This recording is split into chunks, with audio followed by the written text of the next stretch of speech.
All right, Miyen is in the studio with me right now. Miyen, you saw the Super Falcons play against Algeria yesterday. 4-1 win. But were you flattered by the performance beyond the results? Well, I must say that it's still a trying process for the interim coach. And yes, Edo Queen striker, who indeed was the man of the match, was awesome. That's one talent to discover, Folashade. That's what you must give kudos to. Discovering talents. Women's football involvement is key.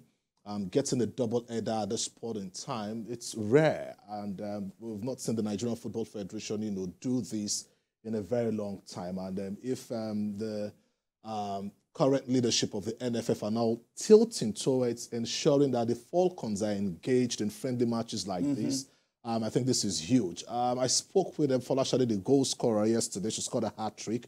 And she was of the opinion that getting to play regularly in the Super Falcons will be a dream come true for her. And she will be willing to score goals, every now and then. So that is huge. Kudos also to the interim coach, Justin Madugu.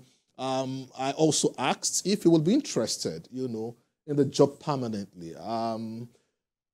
He had a different opinion, and he says he's one always game at a time. Different about whether he would be the permanent coach or not. But then he says getting the job done one at a time is key for him, and then every other thing is left, to the leadership of the Nigerian Football Federation.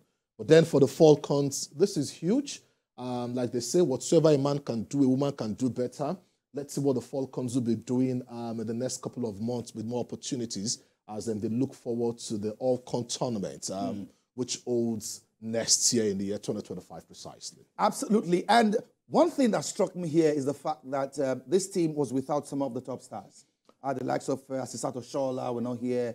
The foreign-born players were not included. We had more of players from the domestic league. About 19 of them. And these games and results is a showcase of the plethora of talents we have in the domestic league as far as women football is concerned. So we've always had the talent. And what this means is the fact that the time there could be a changing.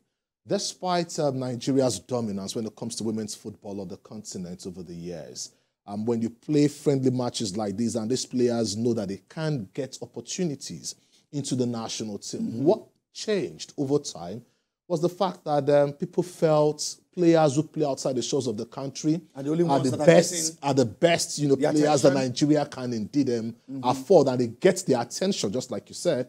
And if opportunities are also being given to players back home this way, and they get to don the green and white jersey of the country, I'm sure this will change the fact that Nigerian players will not want to go to Guinea, we don't want to go to Botswana, we don't want to go to move out of the country and see how they can get to Europe. Because in most cases, they don't go to Europe first, they go to other African countries before they indeed go to Europe. So with this, there could be a change, which is indeed key.